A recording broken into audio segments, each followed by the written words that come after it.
Greetings and welcome everyone to AYCG Gamecast episode 531. I'm one of the hosts, Jim Gass, joined by Corey Feinsod. Ahoy. And Tony Korkanakis. Yo. Welcome guys, welcome listeners and viewers to 531 of the Gamecast. Mike is on assignment, not here. Did we even mention that in the last one? No, we forgot. I'm so sorry, Mike. It was obvious, but yeah, we went right into WandaVision. Yeah. So, but yeah, Mike will be joining us again next week. He had to work. I mean, it's crazy weather out here, so everybody's got weird shifts. So, but yeah, I've been unfortunately not playing much yet. My game systems have not been hooked up. I've been trying to get my office set up, and I can give you guys a quick brief tour online. Here we go. There's a little office look. Don't ignore the desk. Ignore the desk. Legos there, and then that's that one. So that's pretty cool. So yeah, that's all I got so far. Oh, I have this over here too. So there you go. Getting a little collectible room. The Avengers briefcase there at the bottom. It's not in the spot yet, so I've got to build 3 more shelves over there, and I'm getting 2 more of those. If IKEA ever has that shit in stock, those glass shelves, they're fucking impossible to get. So I want to go get 2 more of them and put them by that shelf I just showed you guys, and then put another 3 shelves after that. And then it's going to be like my He-Man figures, and then the Batman figures, and then on the other wall is the miscellaneous stuff. As I showed you guys in the picture on Discord, my Voltron stuff's finally out. It's it's really cool to set this stuff up. So I also got to make room for all my Legos. I just so many Legos, obviously. Yeah. I'm a big Lego fan. But yeah, so I haven't played anything, guys. What about you guys? Tony, what have you been playing? Still just Final Fantasy 14. I made it through the second expansion and its post-content. And like I said, yeah, I mean, I could totally understand why people... And I'm into the third expansion, which is the most recent one. And yeah, I could totally get why people were really impressed with the story and raved about it, 2 years ago or something like that. So yeah, it's awesome, and I think I convinced 2 people to actually try the free trial because I was like, nice, dude, 90% of the game you can play by yourself. You don't need anybody. And it's interesting because even in the newest expansion, they actually introduced this thing where the way the structure works is you can do quests, obviously like any other MMO, but they're called like story quests that progress you to through the narrative and stuff like that. And then every now and then there's like, hey, you got to do a dungeon, and that's when you have to party up with other people. And that's where you could be like, oh well, whatever, stuff happens. But in the newest expansion, they introduced this thing where you can actually just group up with AI party members, like the characters you meet throughout the story, and it's like they just fill like the tank or the DPS or the healer and stuff like that. And you don't need anybody at all. So you could literally play it as a single-player game from that point forward, where you just don't even have to interact with anybody else if you don't want to. That's interesting. So, yeah, it's pretty cool. But yeah, that's it for me. All right. Corey? Yeah, I actually have just been playing board games a lot. I had got a couple board games recently that are good solo games. And so I've been setting those up and playing. And I actually got the Bloodborne board game, which I got to set up. I haven't got to play it yet though, but it looks pretty interesting, so I'll have to see how that plays. But that'll be interesting to see how they translate that into a board game. I wonder how brutally difficult that will be. Probably pretty difficult. Yeah. So all right. So we've got some interesting news this week. I'm actually been working so much this week I haven't really been able to compile too much, but I will be honest with you, looking through this stuff, the biggest news today was the Mass Effect announcement. Mass Effect the re-release, the remaster of all 3 stuff. Was that March? What was it? March release date? March 18th? March 21 on that one? I don't know. I don't remember. It's that week. There's no question about it. And a $60 price. Do we think that's? I just think that's. I'm sorry, but I think that's overpriced. It's not 3 games. It's 3 games that are really old that we've already played. I feel like it should be $50 or $40. 3 games? It is 3 games. Oh, okay. That's what I said. We've already played. Right? Huh? Yeah, we're talking about Mass Effect. I mean, I don't know. I think $60 is a fair price. It's not like they just put them together. They did work on it. So. Yeah. I know they worked on the remastered. I want to check it out. There's no question, but I feel like it's just, I don't know. No, there's no no PS5 or Xbox Series X versions coming out for that. They will work on those systems, but there's nothing being written specifically for them, so there won't be any enhancements, which is a shocker. I think that's a bit of a shock. And then I have heard whispers of a Switch version, which would be really cool. I actually would be about getting the Switch version of that. I think that game, because I don't expect it to be like anything graphically crazy where it would run poorly on the Switch. I'm sorry, I just don't. So, I mean, if you get Witcher on the Switch, you can get anything. That's what I'm saying. Like, it's done some impressive shit on the Switch for its power. So I definitely would like to see what they could do with that. And I feel like that's the best platform for something like that. I don't know why. Just nowadays for me. I know also today I was reading, and this is probably not big news for us podcasters because we don't talk much about the Maddens and stuff like that, but NCAA football is coming back to EA Sports. Did you guys see that they're not including any player names or numbers or anything like that? It's randomly generated essentially in the system. So like you can pick a team, but you get all generated numbers and names of people, not real people. If they had real people, you'd have to pay them, right? So yes.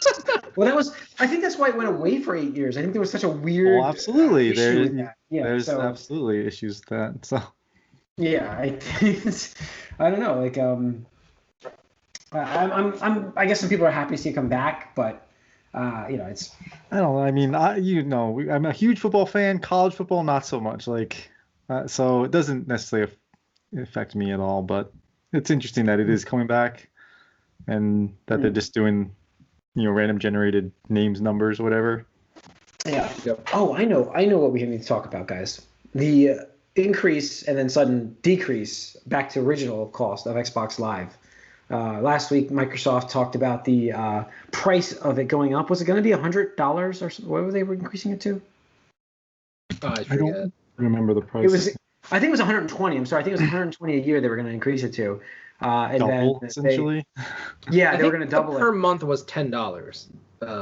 Yes, so that's why it was going to be 120. Right. So I don't know if it was the year long was 120, or if it was just get a discount. Month. Right. Maybe it was 100 for a year, 120. Yeah, but either way. I mean, obviously they reversed, but we were obviously talking about this on Discord where we were saying like, well, this is clearly they're pushing you towards Game Pass at that point.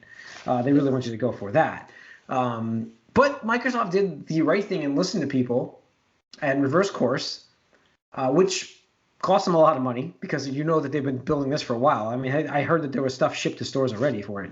So that's all null and void. In fact, I heard there were prepaid cards already mailed out to stores. So, but they did quickly reverse course on this. And I think they improved it by like throwing more freebies into there in terms of games. Well, no, what they did was they gave goodwill by saying, hey, you don't need Xbox Live Gold anymore to play free-to-play online games like Fortnite anymore. Because they were the only platform left that made you pay through the paywall. Which was something that was ancient anyways. And I still feel like this is going to PC now. Why is it you can play these Xbox games on PC, online, for free, but PC Master Race?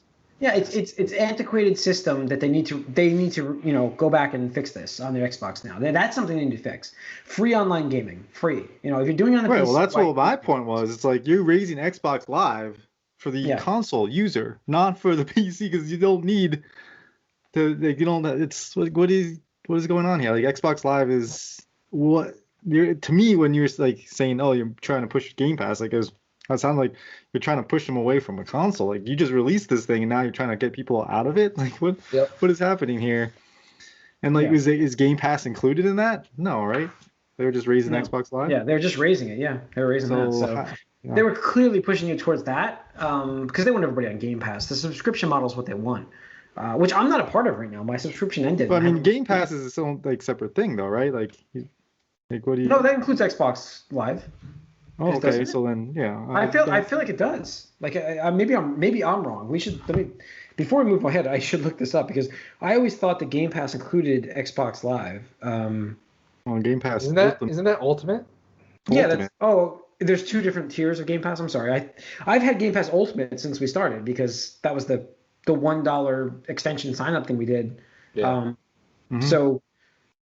Yeah, I didn't know that. Okay, so Ultimate is what everybody wants. I don't have any of it right now. I didn't re-up because I'm not exactly playing a lot of online stuff, and I'm not using Game Pass at the moment because I'm playing Yakuza. So, I'll get back to it. I want to play Gears Tactics because I even heard that. That's a game I heard like Matt Piscatella, like one of his games of the year was up there. He loved that game. I really would, and it's right up my alley for games of strategy. It feels just like an XCOM game, but like it has all the Gears, like highlights of chainsaws and Hammer and Dawn and stuff is in there. Absolutely. Awesome. I definitely want to check that out. So I will be back to Game Pass. I have a 3-month trial card waiting, so I'll get back to it when I can. Mm-hmm. But yeah, I'm trying to think of what else we got going on here. I'm flipping through here. Anything else stick out in the news this week? Stadia just kicked everybody out of their studio. That's right. Stadia. There was some good amount of news here. Stadia. What's the deal with what Google shut down their internal Stadia. So there's studio. No. I mean, so Jade Raymond, like they kicked her out. Well, I mean, they just closed the studio, and so she's out now. And they never even released the game for Stadia. So no, they stopped their own production studio. And, right. I mean, this is Google. This is what they do best. I mean, with the exception of Gmail, almost all of their apps have either been changed into something else or just erased from existence. Mm-hmm. They stick with something for a few years, and this has only been 2 years? Has it been even 2? Yeah, like 2019. Yeah, 2019. Not even right. 2 years. So not even 2 years yet. I remember having that conversation with we all Jeff. called it. We all called it. Yeah. Oh yeah, I know. They have no attention span. It's just dead on arrival essentially because they're just going to move on. I don't know. I just, what's crazy is like I feel like I'm not trying to foam about Microsoft, but I feel like the product that we're going to get from Microsoft, if it includes it in Game Pass Ultimate, that could be really good. xCloud. I mean, if they're including the other thing was Stadia is like it was a closed platform too, so like. That's that. Well, I mean, all the content. If you've purchased content with Stadia, you're done. You're out. So like Destiny players couldn't play Destiny on Stadia and with PC like that. Yeah. So you're done. Yep. And the idea is really cool, and it's been tried and it's failed. It's just not there. We're just not there yet. But I mean, the whole thing is like, look, the concept of cloud gaming is cool, but you're tying yourself to something that is beyond Google's control. We are beholden, unfortunately, to ISP providers. That is the bottleneck there. Yeah, I mean that is it. I mean they have I always say this all the time, mafia-like control of their territories and the areas. Like right here, like I'm talking about right here. This is great that I have Verizon in this area. It's not the fastest, but it's it's more reliable than the current cable option I have here for internet. So, that's what I'm going with. But like there's no other internet options. Like I should be able to have 2 different cable companies. Why can't I look at Optimum and Comcast and whoever else wants to be in the area, right. Time Warner, like there's no reason for that. There's no reason. Yep. So it's territories, and net neutrality is another aspect of things that needs to get looked at again. We talked about this how many times on this podcast where, this is all part of it. The only thing that I would like to see is this like 5G services really take over, and that's what people use for the internet. Yeah. So, but that's a long ways to go for us. We're not. That's where we fall behind in compared to Japan. Like Japan's been on cell phone services for, 20 years now easily, dependent on even for their home internet. So it's just that much better there. Like I'll just use my cell phone instead. So I don't know. I don't know. It's crazy that we have to deal with that in this day and age. Really. We want a choice, and we only have an illusion of choice, right? Yep, that's how it is. How it be. Yep. Let's see. I'm trying to find. No PS5 still in stores, so not sure what's going on with that. I'm not sure if we got anything else going on with gaming wise. I mean, What's that? Looking at the thing, I posted 5 things. Oh, I'm not. I'm actually flipping through stuff. I apologies. I'm flipping through news. I shall go into the post. Yeah, it's like, wait, what do we got here? A bunch of stuff on the news. Oh, yeah. Apex Legends coming to the Switch on March 9th. So I've been going through my own news. Sorry, guys, I didn't know he had it in here. But yeah, I mean, again, like that's a perfect platform for Apex Legends. Like, why not? Like, play mobile gaming essentially. You know. Yeah. I mean, the thing is, like, you as a free-to-play game, like that's how you thrive. You're just on as many platforms as possible, and Fortnite proved that. You know. So it was a no-brainer. I'm actually surprised it took this long. You know, but I'm glad we're here. Yeah. You know, me personally, I fell off the game, but you know, not to a lack of it being not good or anything. It's just, you know, those types of games get kind of, you know, repetitive and stuff like that. Yeah. I agree. Yeah. Yep. What else? Zelda series, Netflix. It was canceled apparently. Live action Zelda show. I read about this yesterday actually. So it leaked apparently, and Nintendo canceled it. Is that why? So apparently, they were in production with they were working directly with apparently Miyamoto on a Star Fox series that was kind of like the puppet thing, like the the fantastical claymation, like whatever kind of Mr. style. Fox. It's stop motion. It's stop motion claymation like kind of things. Yeah. I know exactly what you meant. Yeah, but apparently, claymation, like you said, Fantastic Mr. Fox. That's what it's called. It was like on the tip of my tongue. Yeah. But anyway, so they were working on that. But apparently, Netflix leaked that they were doing a Zelda series way ahead. They officially they were like in talks to do it with Nintendo, and Nintendo heard it obviously and was just like, "Fuck this, we're out." Like everything, we're pulling out, which kind of makes sense now. Like I'm not verifying this because I don't know obviously, but if you think about the larger picture, Netflix isn't on Switch, and they just had the Netflix apps expire on the Wii U and the 3DS for apparently no reason. So, in my opinion, like I feel like this has a lot of credibility to it, because why would you not have Netflix on a Switch? Because there's bad blood. Absolutely. Because Netflix wanted to breach contract, and Nintendo was one of the most hardcore we don't let leaks we don't treat them lightly here and stuff like that because just that's how you you be as a giant company and stuff like that. So it's interesting because I do remember that, and like everybody's talking about it, and then we just stopped hearing it. Like, oh, okay, weird. I'm wondering though, I wonder if they'll have their own thing that they're gonna do also, not necessarily like a streaming service like Netflix or anything, but like we're gonna create some shows that we have, and then we'll have a platform that you can get up somehow. I mean, that's the thing is I think the long-term goal, like I'm thinking 5 to 10 years out now, like that is what Nintendo can do, and especially after this theme park thing, which I can imagine is going to be a big sector for them as soon as we get back to a normal. Once we can. When we can go to theme parks, yes. Right, exactly. But I mean, the strength of their IP, like all of that stuff is like super family friendly. Like, there's no reason they couldn't get into animation, whether it's traditional or 3D or whatever. And they don't even need to do it directly themselves. They could, but like they could just license it out to all these other people. So yeah, we'll see. We'll see. Cool. We'll see. All right.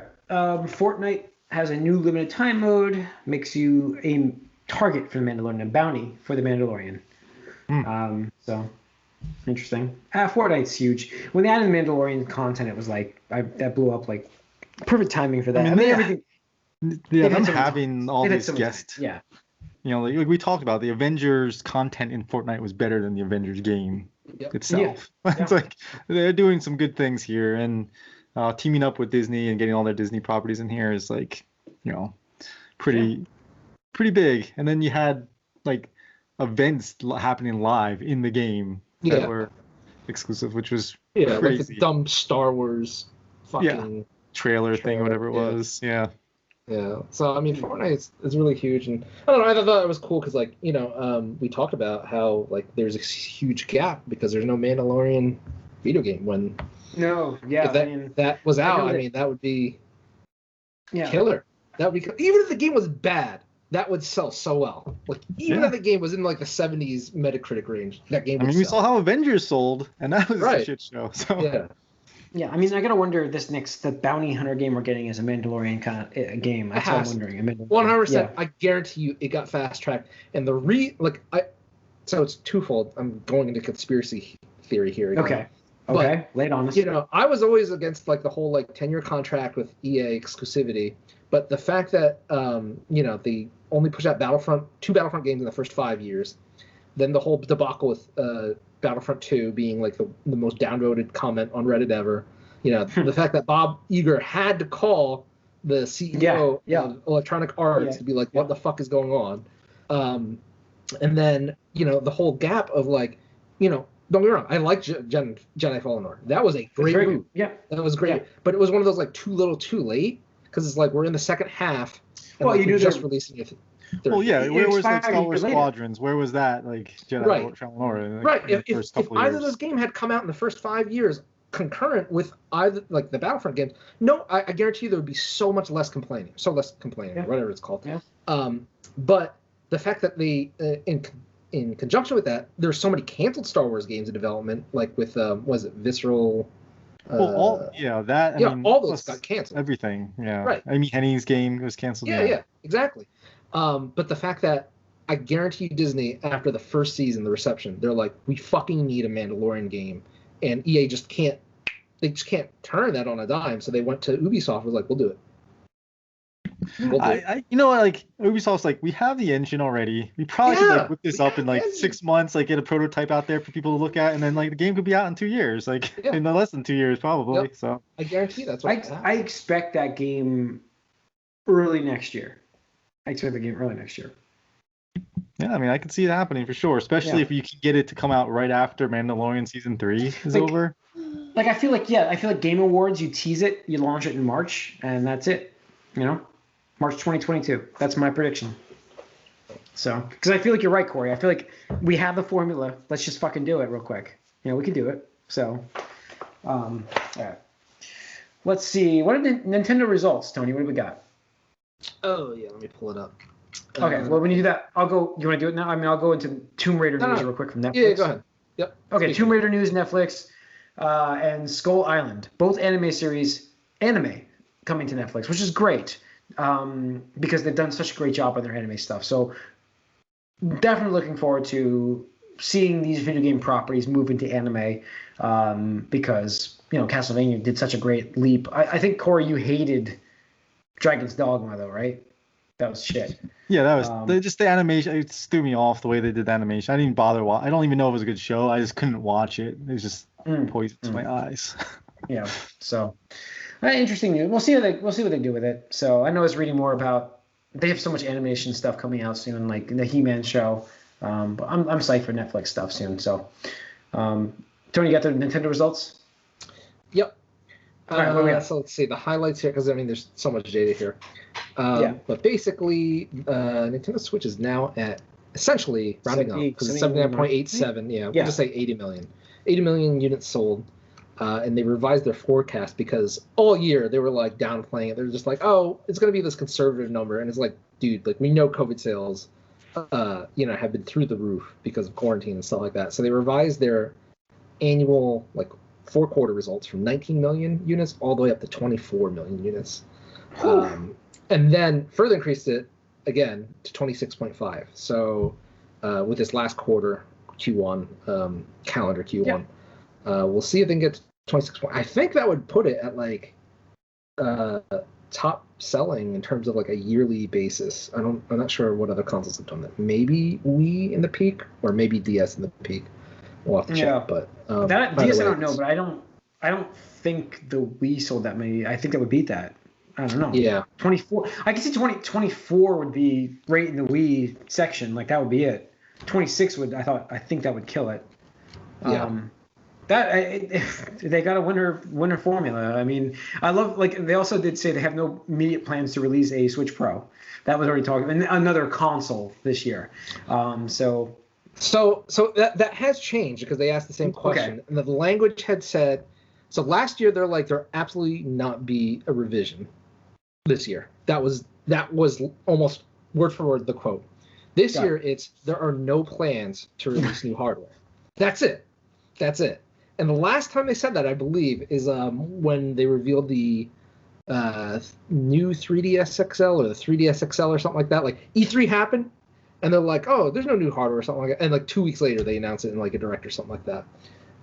So it's definitely happening, 100%, without a doubt in my mind by the end of this year. Is it a better battery switch or is it a more powerful switch? That's the question. It'll be both. It'll be both. Yeah. So the rumor has it that it's going to be actually the rumor has it being an OLED screen, OLED screen. That's how you help battery. That's it right there. Higher performance. I think it uses a different, more like a revised chipset or something like that to shrink it, make it a bit more battery efficient. More energy efficient. Yep. Okay. And stuff like that. So we'll see. And I think that in conjunction with obviously better components can leave it in a. So the way I believe the analysis set of recent games is that Nintendo left like a what's it called, where they don't lock it so to like a frame rate or something like that, so that wherever the hardware can play it at will play it at. So like. So is it going to be more of an Xbox One X type thing, or is it going to? I think so. Be more like a new 3DS type thing. It'll probably be between that. I'd say like it probably won't be a drastic jump. But so I mean, I just mean like, because do you think there'll be exclusive content on this new version? No. No way. That's what I'm wondering. Because like the new 3DS, it's like you kind of screwed me here, man. Like I got the wrong one because I didn't know the name of it. Yeah. No, I feel like they're gonna do. They might even release two systems. One that's like a base model or a handheld only.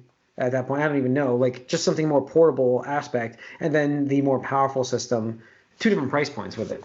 And maybe get rid of the entire Switch SKU itself right now, release the new Switch, better battery, but old internals or something like that. You know what I mean? Like I don't know. And then the more powerful one after that. They may have two tiers. They might, $199 for the Switch finally. That could happen. Yeah. With that idea. Right. So the other thing is that with 80 million units now, they've officially outsold the 3DS in a faster time frame, and that's without a price cut. So that's pretty impressive. Yeah. Does that include the lights or?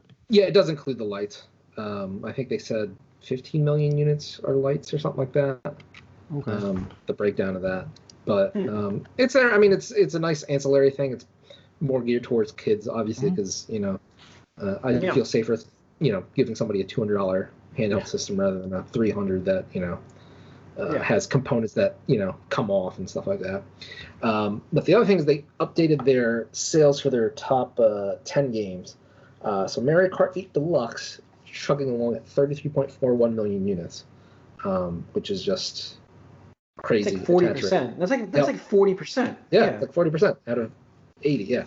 And then right behind that. Again, this is without a single year of sales, but Animal Crossing's at 31.2 million units. It's like the same idea. It's almost 40%. It's COVID, man. COVID timing is just perfect. Yeah. Probably can make easy 2 to 3 million by the end of the first year it's been released, so that's absurd. And then what else? Smash at 23, Zelda Breath of the Wild at 21.5, Pokemon Sword Shield at 20 million. Mario Odyssey at 20. I mean, it's just record-breaking sales for all these franchises. So it's just and all like Nintendo exclusives, essentially. Yeah, like they're all Nintendo-owned stuff. Yeah, so it's a good time to be a Nintendo stock owner. Yeah, I'd say so. All right, I think that's it for the news. Yeah. So I think they're going to do really well. Obviously Nintendo's going to do really well this year because you have also the supply constraints aren't going away for these other systems anytime soon. That's what I said. Yeah. And the fact that while they've had no price cut, they've had price increases from their competitors. So they're still the cheapest on the market, and it's like here you go. You get yeah.